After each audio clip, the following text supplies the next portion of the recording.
My grandpa, Cyrus Foley, was a church-going man. When he was still in his teens, he served in France with the Marine Corps during World War I, fighting hand-to-hand with German soldiers among the trees and trenches of a land he could barely even point to on a map. He was just a boy when he sailed off to France, but he returned a man, and one who'd continue his life of service by joining the Haywood County Sheriff's Department here in western North Carolina. He said he saw the very worst of humanity out there in the mud, the blood, and the barbed wire. He said he saw the devil, too. He saw him when the bravest soul he'd ever known ran out into no man's land to drag a wounded comrade to the safety of a shell crater, only to witness both men blown apart when that very same shell hole suffered another direct hit by German artillery. He also saw him whispering into the ears of good-hearted church-going country boys who started to enjoy the killing just a little too much. He said that's when he realized there truly were these competing forces of good and evil in the world, and that both, not one or the other, plant their seeds in a man's mind. The man doesn't get a choice in that, but what he does get to choose is which one he waters every day. Water that good seed and great things can happen. Water the bad one, and, well, you get the idea. And that's why he went to church every Sunday, to water that seed of good, so it kept on growing and kept on bearing good fruit. Some weeks he'd stay for Sunday service and then head home with everyone else. Others he'd spend many a long hour sitting in the pews, eyes closed with his hands clasped in prayer, trying to figure out how in the world folks could be so damned rotten to one another. One time I was staying over at his place while Mom and Dad were having one of their fights, and he was telling me stories about his time as a deputy. He had stories that'd make you laugh till your sides hurt, and he had some real tear-jerkers too. But then this one time, I asked Grandpa to tell me about some of the spookier or scarier things he'd seen as a deputy. I was older then, maybe 14 or 15, and being a grandson, I guess he didn't bother holding back on all the details. Because by the time he finished with this story, I just about had to kneel down to pick my jaw up off the floor. Grandpa Cy said back in late October of 1923, he went to bed one Sunday night feeling light as a feather. It had been a quiet week, the weekend weather had been nice but dry, and he'd eaten a Sunday dinner fit for a king cooked by his new wife and my future grandma. As he drifted off to sleep, all felt right with the world. But when he woke up, he found himself in the middle of a crap storm of biblical proportions. So, Grandpa woke up at 5:30 in the morning, took a shower, and had some breakfast, and then drove over to the sheriff's office in Waynesville in the old, beaten-up Model T the department gave him. He opens the place up for 7 a.m. sharp. Then he sat behind the front desk drinking his second cup of coffee when a man from a little town called Woodrow comes stumbling through the door, having walked all the way down the 276 in his stockinged feet.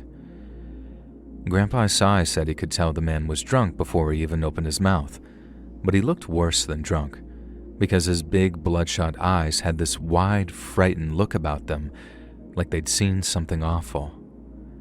The man staggers up to the front desk and tells Grandpa Cy that he needs to lock him up. Then when my grandpa asks why, the man gets very agitated and begs to be locked up or shot because he's just murdered his wife and infant daughter. Now, my grandpa didn't know this man from Adam, and people say all kinds of crazy stuff when they're drunk, but that man sure looked like he'd done something awful. So without putting any cuffs on him and without even locking the door, Grandpa Cy sits the man down in a cell, then calls the sheriff to let him know what he's heard. A few hours later, my Grandpa Cy joined the sheriff and a handful of deputies in driving over to Woodrow to verify the man's claims. He might have been drunker than a possum in a moonshine jug, as they say, when he walked into that office, but the man was no liar. He'd hacked his wife and infant daughter to pieces as they slept in each other's arms. The axe he used was lying just a few feet away. Grandpa said that you couldn't tell where mother ended and baby began. The sheriff and Grandpa Cy then drove back to the office, and after sitting down with the murderers, they asked him why he did it. With the worst hangover of his entire life kicking in, and having not slept for all of 24 hours, the guy wasn't exactly lucid. But what he said commanded my grandpa's full and undivided attention. About 2 months before he hacked up his wife and daughter, the murderer, a man named Lenny McLean, was walking home from his job at a sawmill when he met a woman by the roadside. She called herself Lily Beth, and she was the most beautiful young woman McLean had ever seen. That first occasion, McLean and Lily Beth simply swapped smiles as they passed one another. But then the second day, they got to talking, and the same could be said for the third and fourth and the fifth, and so on. And by the time the weekend came, McLean couldn't keep his mind off of Lily Beth, and he wanted nothing more than to get back to work on Monday so he could walk and talk with her again. This carries on for about a month or two, with McLean saying Lily Beth seemed to know him better than he knew himself. She said things that made him feel like he was walking on air, things that made him think everything in life was going to be just fine, and that the only two people that mattered in the world were him and her. McLean said he realized that he was in love with her early on, but the more they walked and talked, the giddier and more lovesick he'd get when he was and wasn't around her. He said he tried to keep a hold of himself, that he knew it was wrong, but one day it just spilled out of him like a river breaking through a beaver dam. He told Lily Beth that he loved her with all of his heart and soul, and that he wanted nothing more than to be with her for the rest of his life. But seeing as Lily Beth knew McLean was a married man, she told him that was impossible. The idea of simply abandoning both his wife and infant child was unthinkable, as with no means of providing for themselves, they'd either starve or end up in some kind of poorhouse, and back then, those places were riddled with all kinds of diseases and parasites, certainly no place for a single woman and her newborn. No, if Lenny McLean and Lily Beth were going to run away together, there was something that she insisted he do first, and that was to send his wife and newborn daughter to heaven. Lily Beth asked if they were free of sin, and when McLean told her they were, she said there'd be no better parting gift than paradise for all eternity. He said that at the time, it all made perfect sense to him, and that he thought of it like being a surgeon. He had to do something brief, bloody, and ugly, but it was something that would benefit all parties in the long term, especially his wife and baby girl, who would no doubt forgive him once they understood, and they would understand, because everyone was going to understand once they heard the full story. He said it was like being drunk without whiskey, that Lily Beth twisted his mind until the thing that shouldn't have made sense seemed like the cleverest concept ever conceived. So that night, after arranging a place he'd meet Lily Beth after sending his wife and daughter to live with the Lord, Lenny took an axe from the woodshed around the back of his house, waited till they were asleep, then hacked them to pieces. When he was done, McLean washed the blood off himself and changed his clothes, then ran off into the woods to meet Lily Beth at their prearranged meeting place. He's running through the trees, thinking about how happy he's going to be with the memory of his family's hacked-up bodies becoming an ever more distant memory for him. But when he gets to the romantic rendezvous, right when he was supposed to, Lily Beth is nowhere to be found. McLean doesn't just go wandering off, though. He waits there for 1 hour, then 2 hours, calling out her name and wandering around. But then, just as the sun's starting to come up, he sees it. A little wooden statue no bigger than a child's doll, and it's sitting right there in the center of their meeting place. He said he walked over, picked it up, then when he saw it bore a strange resemblance to Lily Beth, he realized he'd been stood up in quite spectacular fashion. He didn't want to believe it at first. I guess no one would. But as he walked back towards the crime scene that had once been his home, reality took a bite out of him. He sat on his kitchen table, drank every drop of illegal home-brewed liquor he had stashed away, and this was back in Prohibition times, and then walked all the way into Waynesville to confess to his crimes. Once he was done talking, the sheriff told McLean he was officially under arrest, which naturally confused the man because he thought he already was. After that, he slept for just shy of 24 hours, On and off, of course, accounting for the nightmares.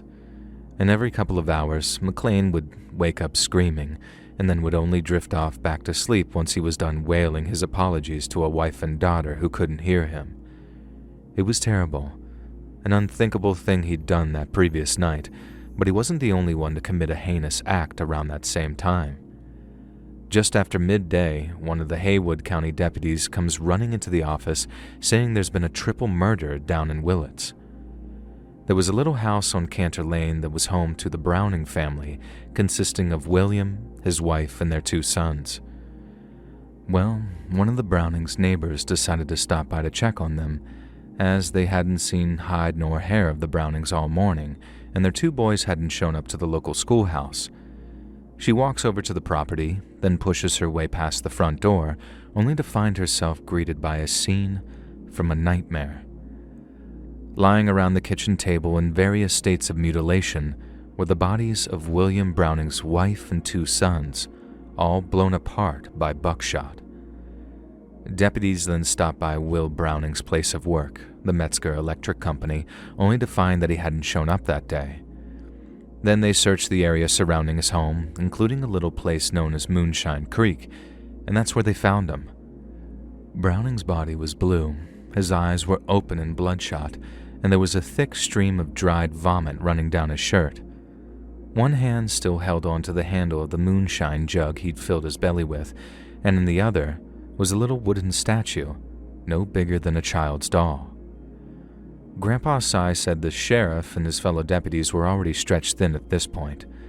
They had a couple of boys out in Woodrow watching over the McLean house, and then a couple of more down in Willits watching over the Browning house. Everyone knew they had one hell of a week coming up, and that they'd be busy from dawn till dusk working the investigations. But little did they know, they had 2 more bodies just waiting to be found. A fisherman out near Lake Junaluska was walking along the shore near where the Turnville Bridge is today when he saw something bobbing up and down near the water's edge. He got a little closer, then realized what he was looking at. It was a body, and he didn't realize it at the time, but it was the corpse of one of his son's closest friends, a boy named Arlo McElmore. Within the hour, 2 deputies had been delegated to stand guard over the scene while they tried to figure out what had happened, and the only thing that made sense was young Arlo having taken a tumble from the bridge while he was either drunk or exhausted. There was always the chance he'd been pushed, of course, so one of the deputies went up onto the bridge to look for signs of a struggle. He found something all right, but it wasn't any evidence of a fight or an attack. Sitting there, on one of the thick wooden guardrails, was a little wooden statue, just like the one found by McLean and the one in the hand of old Will Browning, who'd gunned down his family, then filled his belly with bad moonshine. In the weeks that followed, the Haywood County Sheriff's Department, Grandpa Cy included, worked tirelessly to try and piece together the events surrounding each grouping of murders.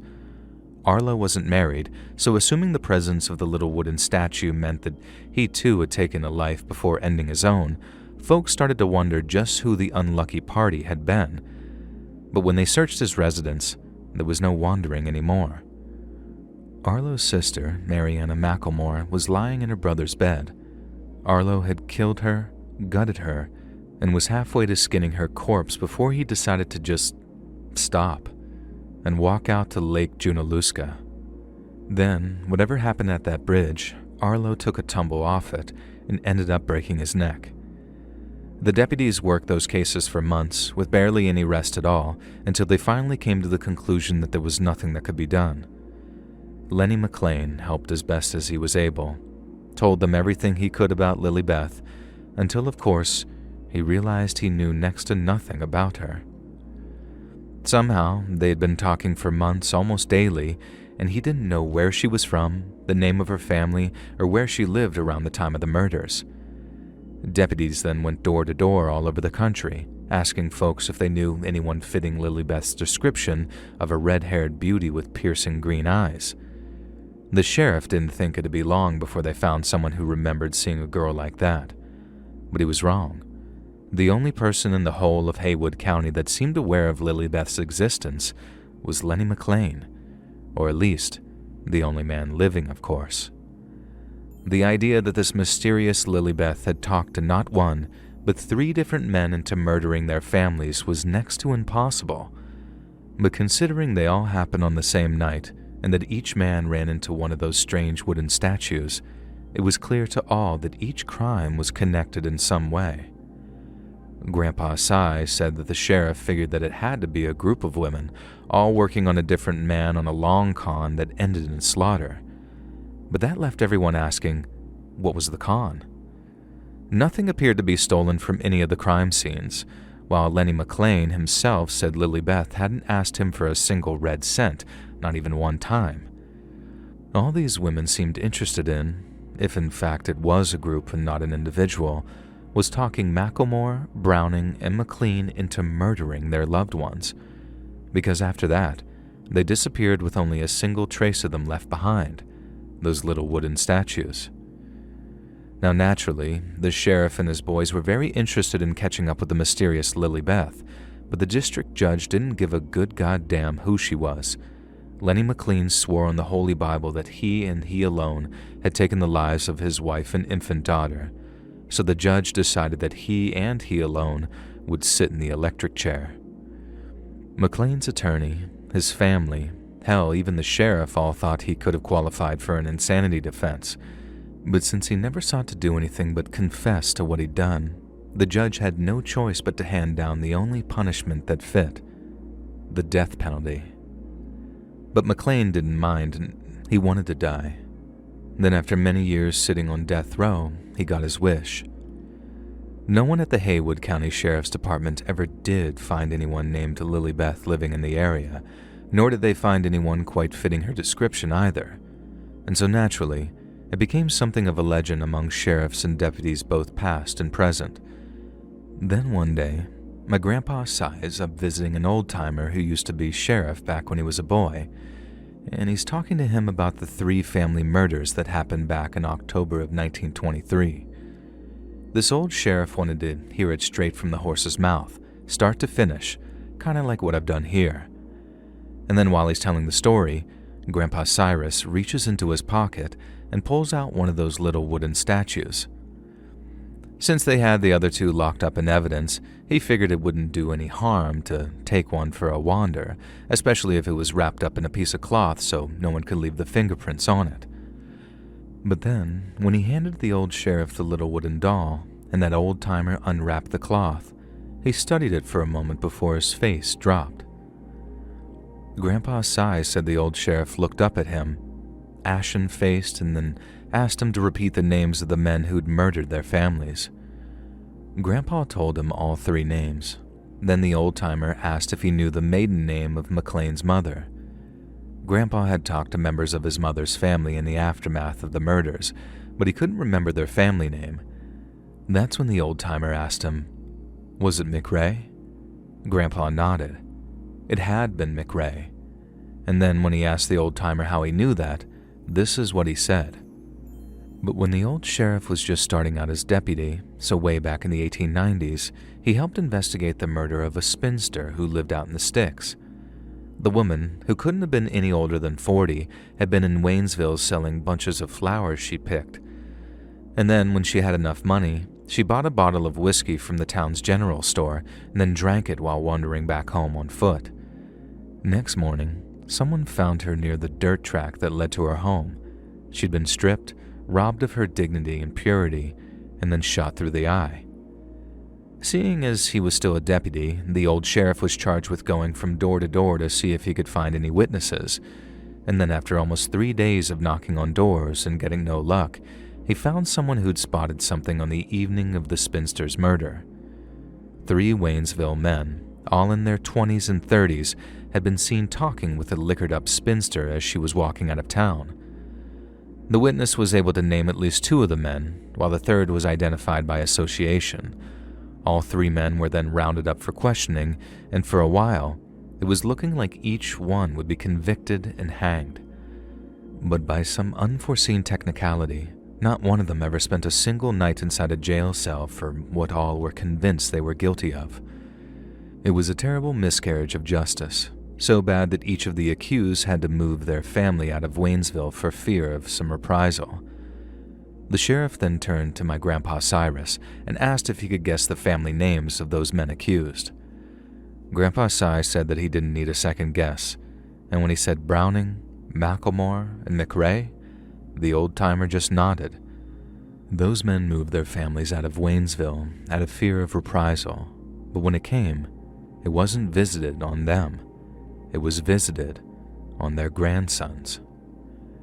Grandpa Cy then asked what it was about the little wooden doll that had brought all that back to him, because it was clear to him that that was the case from the change in the old-timer's expression.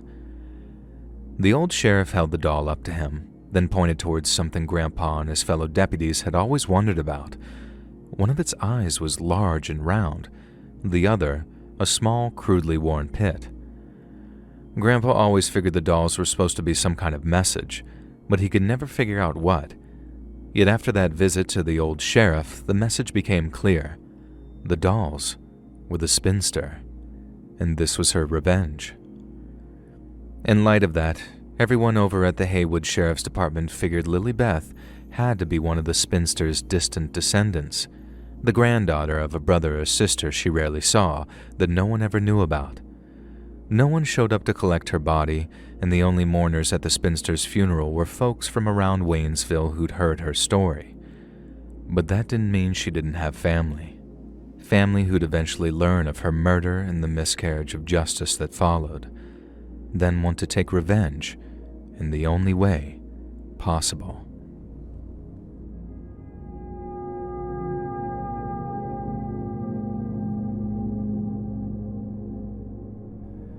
This story's from way back before the Civil War, and straight from the hills of Vergy, and although I've heard it more times than I can count, I'll be damned if it isn't a good one. You see, it's a tale about pride and wickedness, about beauty and goodness, and how sometimes the good Lord steps in when the devil gets too bold. So gather round your phones or computers, or however y'all are listening, 'cause this here's the tale of Isaac, the plantation owner's son, and Emmylou, the prettiest girl in all of Highland County. Highland County is tucked deep in the heart of what you might call Central Appalachia, a place where the sun paints the hills gold in the morning time and where the moon seems to hang low over the hollers at night. Folks lived simple back then, plowing their fields, tending to their livestock, and leaning on each other when times got tough. But even during the best of times, there was a shadow hanging over them. The grand plantation and its wealthy owner, with his fields stretched wide behind it, worked by the slaves he owned. It was perched high on a ridge like a king looking down on his subjects. Down in the valley, though, lived humbler folks, including the family of Emmylou, a girl so lovely that she could hush a room just by stepping into it. Now, the plantation owner had a boy named Isaac, a tall, strapping young feller with dark hair and a smile that might just fool you if you didn't look too close. He was handsome, sure enough, but his heart was colder than a January frost. Growing up with silver spoons and fine horses, Isaac had never heard the word no without stomping his foot. As a youngin', he'd chase the other kids with sticks, stealing their marbles or apples just to watch them cry. Then as he got older, it got worse. He'd swipe goods from the market or general store, knowing his daddy would pay off the trouble, while folks whispered about the dark things he'd done to the slaves on the plantation, things too ugly to speak plain. Then there was Emmylou. She was a sight, hair like spun gold falling in waves down her back, and eyes bluer than the sky after a rain. But it weren't just her looks that made folks fall in love with her, it was her heart. Emmylou had one as big as the mountains, always lending a hand where it was needed. She had a voice was sweet as birdsong, and she'd hum hymns while working, making you feel like all was right with the world. She'd tote baskets of bread to the hungry, stitch up torn breeches for the poor, and sit by the bedside of the sick till they mended. Her folks lived in a little cabin near a meadow, and it's there that this tale takes a dark and dreadful turn. One day, Isaac took a notion he wanted Emmylou for his own. So he dressed in his best coat, he proudly rode his black horse down to her cabin. He found Emmylou on the porch, mending a quilt when he swaggered up. He wished her good morning, tipping his hat with that sly grin of his, and then after telling her she was the prettiest girl in the whole county, he asked her for her hand in marriage. Emmy Lou looked up, her needle pausing mid-stitch, and said she had no idea she felt that way. Isaac confirmed so, then added that not only would every girl for miles around kill to be in her shoes, but saying yes would guarantee her a life of luxury up in that big plantation house. But Emmy Lou wasn't swayed by fancy words or promises. She set her quilt down and met his eyes square, then told him that while she was flattered, she didn't love him, and she couldn't marry a man she didn't love. Isaac's face went red as a rooster's comb. He repeated how he was the son of the richest man in Highland County, and that she was throwing away a life most would beg for. Emmy Lou said maybe that was so, but she still wouldn't wed for less than true love. That just about done it. Isaac reared up like a bear stung by a bee, hollering about how she'd live to regret turning him down. Then he stormed off, leaving nothing but fury and scattered chickens behind him. Isaac wasn't the kind to let a slight go unanswered. He brooded up in that big old plantation house, his anger festering like a sore. Then over the next days that followed, he hatched a plan blacker than coal. He knew Emmy Lou loved picking flowers in the meadows near her cabin, a peaceful spot hemmed in by trees with wildflowers of every color. She'd go there near every day, basket swinging as she sang to herself, and that's where Isaac decided he'd get her. He'd sneak up on her, take her by force, and then slit her throat to hush her up. Then, to cover his tracks, he'd leave a few strands of cotton staple on her body, pointing the blame at one of his daddy's slaves. It was a devil's scheme, born of pure spite and poisonous pride, and young Isaac intended to follow through with it. So, one sunny morning, Emmy Lou set out for the meadow with her empty basket, ready to be filled with flowers. But what she didn't know was that Isaac was watching up on the ridge with a heart all filled up with hate. Then once she was out of sight, he slipped down all quiet, keeping his distance as he tailed Emmy Lou towards the meadows. Since the weather was looking good that morning, the meadows must have made for quite a picture. Bees buzzing, birds chirping, and Emmy Lou's singing floating on the breeze. I picture her wandering among the blooms, picking daisies and black-eyed Susans with gentle fingers before tucking them into her basket. But then there was Isaac, crouched low, waiting for the right moment as he stalked her from the tree line. But just as he tensed to spring, the sky above them turned gray. Then, from what must have seemed like out of nowhere, a dark cloud passed over them, and a low rumble growled through the hollow. It was a flash thunderstorm, the kind that sweeps in fast and fierce. The wind picked up, whipping the grass as lightning split the sky. Then when the thunder boomed, shaking the ground, Emmy Lou glanced up with worry. She knew those storms. All of us do round these parts, how they drench you to the bone if you don't take cover. So quick as a flash, she gathered her flowers and ran for home while Isaac cursed under his breath. He'd waited patiently, and now the storm was stealing his chance. He vowed to get Emmy Lou another day, but fate had other plans. Come morning time, the storm had come and gone, leaving the air cool and the ground slick. Then out near the meadow, a peddler was trudging along the road when he spied something odd lying by the wayside.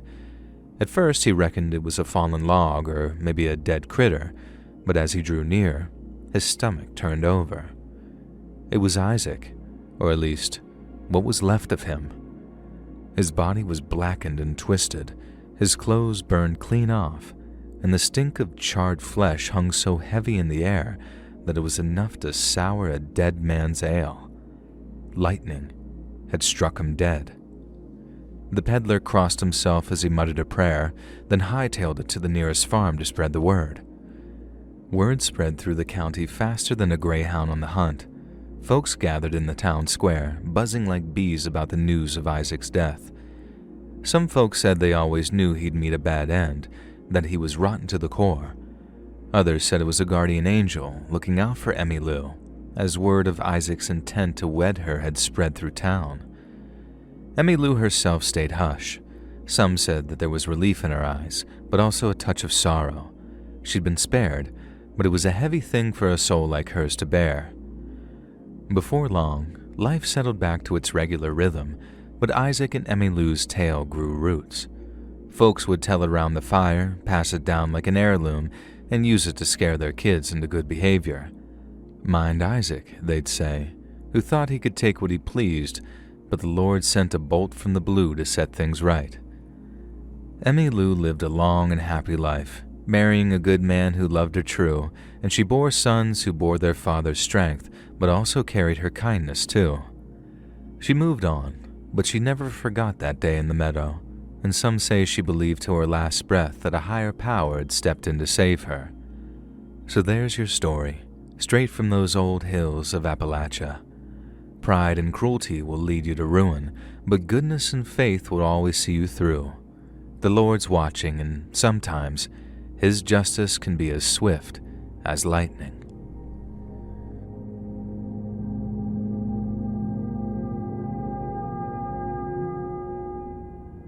On January 18th of the year 1970, two freshmen from West Virginia University decided to hitchhike back to their dorms after catching a showing of Oliver in central Morgantown.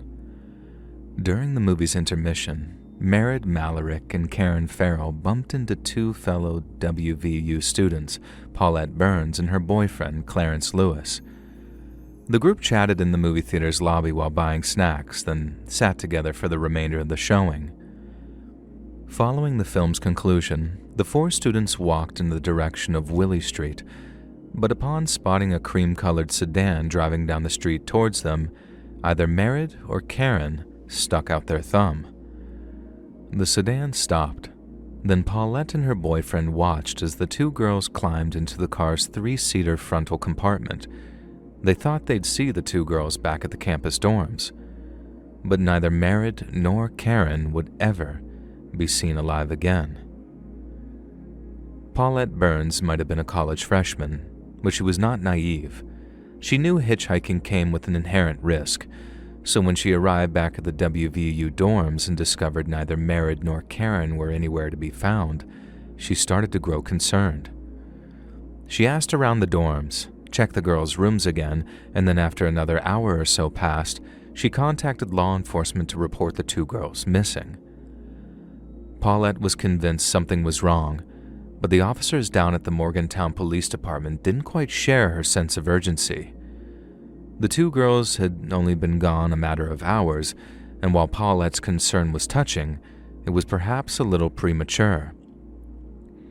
The officers down at the department knew college kids, especially those situated near the Appalachian Trail, were prone to bouts of spontaneous adventure, and in all likelihood, Merritt and Karen would return to their dorms within 24 to 48 hours. But they were sadly and painfully wrong. After a few days went by and the girls had yet to reappear at their WVU dormitory, Paulette called the police again. Only then did they act on her report. Officers reached out to the girls' dorm mates and parents to gather information on them before issuing a public appeal for information regarding their whereabouts. Photographs of the two girls were released, along with details of their last known sightings, but frustratingly, nobody came forward. 6 long weeks went by before the first break in the case, but when it came, it didn't bode well for the missing girls' safety. Because when a kid was walking along the US 119 picking up trash as part of a cleanup program, he found Merritt's purse lying among the foliage. A few weeks later, on April 8th of 1970, the West Virginia State Police received an anonymous letter postmarked in Cumberland, Maryland, just 2 days prior. It read as follows: "Gentlemen, I have some information on the whereabouts of the bodies of the two missing West Virginia University co-eds, Merritt Malarick and Karen Farrell. Follow directions very carefully to the nth degree and you cannot fail to find them. Proceed 25 miles directly south from the southern line of Morgantown. This will bring you to a wooded forest land. Enter into the forest exactly 1 mile. There are the bodies. 25 plus 1 equals 26 miles total. Will reveal myself when the bodies are located. The letter was signed with nothing but a crudely drawn triangle. Just a few days later, while the police were still investigating the anonymous letter, they received a second. Many believe it was prompted by the publishing of the first letter in a local newspaper, and just like the initial correspondence, it was postmarked in Maryland and signed with nothing but a triangle. "Gentlemen," it read, "I saw the article in this morning's newspaper concerning my previous letter on the missing two co-eds. If you reread my first letter carefully, you will see the directions were specific, directly south from the city, meaning the southern limit of Morgantown, West Virginia. Straight south 25 miles, you will come to a forest woodland. Enter in 1 mile south. Fanning out, you will locate the bodies of the girls covered over with brush. Look carefully. The animals are now on the move. Do trust this will help you out with exact location. Will still identify myself when bodies are located. Sincerely, Triangle." Once the public was made aware of the letter's contents, widespread outcry prompted West Virginia's governor to order a search based on the directions they contained. This search yielded items such as Merritt's sunglasses, along with Karen's purse and driver's license, which were found scattered between 50 and 75 meters off the road. This suggested someone had purposely left them there in the hopes that they wouldn't be found, as opposed to simply tossing them from a car window. Obviously, law enforcement found the letter's mention of the girls' bodies to be extremely discouraging. But just 2 days following the governor's mandated search, their worst fears were confirmed. On April 16th, the bodies of Merritt Malarick and Karen Farrell were found 11 miles south of Morgantown, not the 26 as stated in the letters. Both had been decapitated. The girls' bodies had been placed on top of each other. The body on the bottom was face up and the body on the top was face down, while both wore the same clothes they were wearing when they vanished. They were also covered with flat rocks thought to have been brought over from a nearby creek bed. These rocks have since been described as having the appearance of tombstones. There was also a fallen tree on top of the bodies, but it was unclear whether its placement had been purposeful. Due to the advanced state of decomposition in which the remains were found, it was impossible to determine if the girls had been violated prior to death. However, since their clothes appeared untampered with, a pack of cigarettes tucked into the waistband of Merritt's jeans was still there, this was deemed improbable. However, not only were the girls' severed heads missing, the necklaces each girl had been wearing at the time of their abduction was also unaccounted for, as well as either a fur hat or fur gloves that one of them had been wearing. In the days that followed, 2 more letters signed only with triangles were dispatched. One went to the West Virginia State Police, the other was addressed to the parents of the late Merritt Malarick. Each gave directions to the location of the girls' severed heads. A third letter, dated April 21st, was sent to Morgantown Police. It read as follows: "The heads can be found from the position of the bodies by striking out 10 degrees southwest for the first head, and approximately 10 degrees southeast for the second, roughly 1 mile. You are already 7/10 of that mile. They are within the mine entrance, if you can call it an entrance considering its condition. They are buried not over 1 foot in depth. The ones responsible for the murders scattered some of the girls' personal effects over the general area, creating a pattern of confusion, making it difficult for you to pinpoint any exact location. My first 2 letters triggered your intensive search. Don't give up now. Sincerely, Triangle." A final letter was dated April 28th and was sent to Merritt's parents. "I have sent 3 letters to the Morgantown State Police Department concerning your daughter Merritt. The first and second were taken with some seriousness and instituted a search which was successful in locating 2 bodies minus the heads which were needed for other purposes.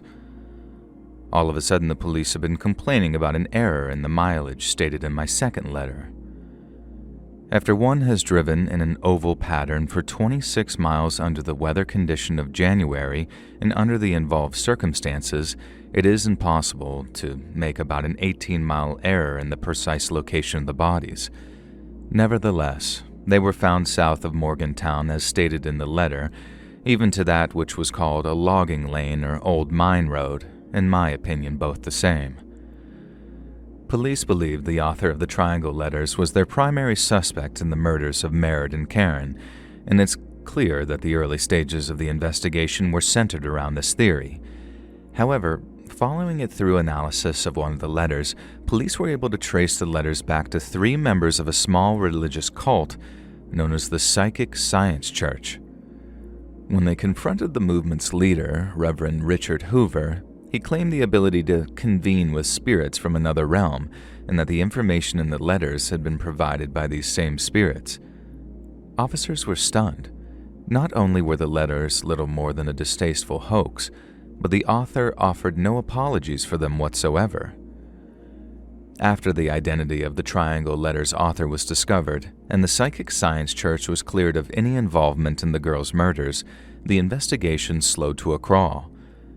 But then years later, in 1976, a man named Eugene Clausen shocked the nation by confessing to the murders. Clausen had lived in the nearby town of Point Marion for most of his life. He was also convicted of abusing children and, at the time of his confession, was residing in a New Jersey prison for related offenses. When he first contacted the West Virginia State Police, he claimed that he was having nightmares based on his memories of the murders. Then, following a lengthy interview, he wrote a 35-page confession after passing a polygraph test. However, it was during this polygraph test that Clausen displayed a complete lack of knowledge regarding the intimate details of the case. Then, in his confession letter, he made a number of incorrect statements, such as claiming he'd laid the girls' lifeless bodies side by side, or that he forced them into the backseat of his car rather than the front, as confirmed by Paulette Burns. There was also another significant problem with Clausen's confession. He claimed to have violated both girls at least 4 to 6 times each, yet it was soon discovered that Clausen suffered a condition known as Klinefelter syndrome, a chromosomal abnormality resulting in an XXY genome rather than the regular XY. Klinefelter syndrome results in severe genital dysfunction, with medical professionals claiming that Clausen's condition was so acute that it would be physically impossible for him to violate anyone just once, let alone consecutively. Yet just when it seems like Clausen's claims were of no importance, one of his assertions actually advanced the investigation. When asked where he'd disposed of the girls' severed heads, Clausen claimed he'd thrown them into a crevice at an old schoolyard. Police performed a thorough search, only to discover that Clausen was once again fabricating information. However, after analyzing a bird's nest in the area, police found human hairs which were a visual match for that of Karen and Merritt. These hairs had no roots attached, leading investigators to believe they were cut and not pulled from the heads of the victims. Someone hadn't just cut the girls' heads off, they'd given them a haircut too. Clausen was officially charged with the murders of Merritt Malarick and Karen Farrell, but by the date of his trial, he'd reversed himself completely. Since he passed a polygraph, it's clear that, at least at one point, Clausen was firm in the belief of his own guilt. Yet following his conviction in a court of law, he launched a successful appeal based on the grounds he'd knowingly made false statements during the trial. At his 1980 retrial, Clausen claimed he'd issued a false confession as a way of escaping charges levied against him in New Jersey. But once again, he was found guilty. Clausen continued to profess his innocence until his death in 2009 and received a degree of vindication when, in 2006, the investigation into Merritt and Karen's murders were reopened by the West Virginia State Police. Clausen was never fully exonerated for the murders, but if he didn't kill Merritt and Karen, who did? In December of 1970, William Bernard Hacker was arrested in Baltimore on suspicion of beheading a man named Herbert Coben. Following Coben's decapitation, Hacker drove his severed head into a rural area and then placed it under a flat rock near a creek. Born in 1896, Hacker's family had moved to West Virginia when he was still in grade school, and he'd briefly worked at Weirton Mine, less than a mile from where Merritt and Karen's bodies were found. Between the years 1921 and 1952, there were a series of unsolved decapitations in areas Hacker resided. He was eventually arrested and imprisoned for one such beheading in 1952, only to be released 14 years later in the year 1966. The same year Hacker was released, another unsolved beheading took place. Two similar crimes occurred the following year, with another taking place in 1969. It should also be noted that once Hacker was in prison for the murder of Herb Coben in 1970, the spate of mysterious decapitations suddenly ceased. Another name on the police list of potential suspects was John Brennan Crutchley. Crutchley's father worked for a company who owned the land where Merritt and Karen's bodies were found, and not only was Crutchley on school break in January of 1970, but his older sister was enrolled at WVU. Crutchley would later be convicted of kidnapping, violating and draining the blood of a 19-year-old Floridian girl named Laura Murphy, who would have died of blood loss within just a few short hours if she hadn't managed to escape Crutchley's clutches when she did. To this day, no concrete evidence ties Crutchley to Morgantown on the date of the murders, but he did have a reason to be there, and it's a deeply shocking one. Some have alleged that in early 1970, John Crutchley was conducting an intimate romantic relationship with his own sister. Since that relationship had to be kept secret, neither Crutchley nor his sister would announce or admit that a visit had taken place. But if one had, and Crutchley's sister decided to put an end to their unnatural affair, is it possible that a scorned and furious young psychopath would choose to direct his wrath to two helpless hitchhikers? Another suspect, in what became known as the WVU co-ed murders, was a man named Eddie Slaughter. Slaughter had worked as a janitor at WVU's Westchester Hall, the very same dorm Merritt and Karen had been staying in, but he had quit in early 1970 for undisclosed reasons. Then in early April, just a few weeks after the girls were murdered, a woman filed a report with the Morgantown police regarding a frightening encounter at a Westchester service station. She had been waiting in line when a strange man began offering her a ride. The woman refused, but somehow was convinced to wait in the man's car until her friends arrived. The man proceeded to make her extremely uncomfortable, especially once he became fixated on her fur coat and hat. He claimed he liked to touch furry things, and then raised a hand towards her. The woman promptly fled from his car, then reported the interaction to police. But since it occurred prior to the discovery of Merritt and Karen's bodies, officers were unable to see the connection between the strange man's love of fur and the furry items of clothing missing from the two girls' bodies. Following the girls' disappearance, law enforcement tracked down the man's employer. Not only did they discover his name was Edward Slaughter, but Mr. Slaughter had called in sick on the morning of January 18th, the very same day Merritt and Karen went missing. In the hopes of connecting him to the Triangle murders, officers then visited Slaughter's place of residence to obtain a sample of his handwriting, but a comparison showed there were few similarities between Slaughter's handwriting and that which was present on the Triangle letters. This caused them to prematurely dismiss Slaughter as a suspect. Then, by the time they realized the letters had been written by the Psychic Science Church, the number of potential suspects were so vast that Slaughter was never revisited. Around the same time Slaughter was being reconsidered as a suspect, police once again appealed to the public for information. Shortly after, they received a call regarding a man named Ronnie Bird, a Morgantown resident with a reputation for lighting fires and hurting animals. Officers from the local police department decided to pay him a visit, and while Bird was initially cordial with them, he lost his temper when they asked what kind of car he was driving back in early 1970. The question had exposed a convenient gap in Bird's otherwise flawless recollection. Then, after becoming argumentative, he demanded the two officers vacate his residence. The two men complied, thanking him as they made their way towards the door. But on the way out, one of the officers glanced at a framed photograph hanging from Bird's wall, only to realize he recognized its subject. The man in the photograph was Eddie Slaughter, and Ronnie Bird was his nephew. Was Slaughter directly responsible for Merritt and Karen's disappearance, or did his own flesh and blood bring them to him in the hopes of winning his approval? The aforementioned individuals constitute just a fraction of the complete list of suspects, and the sheer number of them made the search for the girl's killer much more difficult. Yet according to some, the investigation was even further hampered by West Virginia's own government.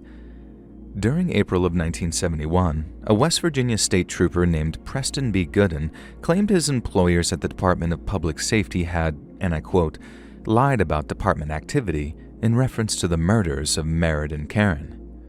Trooper Gooden also claimed he could provide documentary evidence that this was the case, adding that a representative of the state governor was interfering in the case for political reasons. One such example he gave was the case of Sergeant Robert L. Mazingo, who was transferred to a different regional office after insisting the wrong leads were being followed. Trooper Gooden also claimed that Sergeant Mazingo was quickly advancing an investigation into the car bombing of a vehicle owned by Monongalia County prosecutor Joseph Larita Jr. Mr. Larita had been conducting a vigorous campaign against gambling and vice in his home county when a professionally wired car bomb exploded in his own driveway. He underwent surgery to treat severe wounds to his right leg and right arm, and thankfully survived his injuries, but his right hand was rendered permanently disabled. Mr. Larita continued to practice law, but declined to run for re-election. Trooper Gooden, on the other hand, was promptly dismissed as a West Virginia state trooper. 6 years later, Trooper Gooden sued the West Virginia Department of Public Safety on the grounds his dismissal violated his First Amendment rights.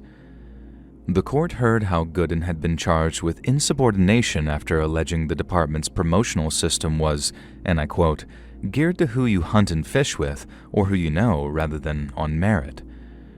Gooden also alleged there was, quote, a system that permits an officer to associate with known racketeers and still reach a rank of leadership, and that the department reflects a system that still has not learned that professional police work and politics do not mix. A judge later determined that Trooper Gooden's constitutional rights had indeed been violated, and it's believed that he was awarded a sizable settlement as a result. But perhaps the reason the state governor, Arch Alfred Moore, reacted so ruthlessly to accusations of corruption is because they were true. In 1990, and following an extensive federal investigation, Moore pleaded guilty to 5 felonies, including mail fraud, tax fraud, extortion, and obstruction of justice. Not only had he accepted illegal payments and extorted over $500,000 from the Maben Energy Corporation, he'd conspired to derail investigations into his own corruption. This may well have included the car bombing Sergeant Mazingo had been investigating, and quite possibly the murders of Merritt Malarick and Karen Farrell.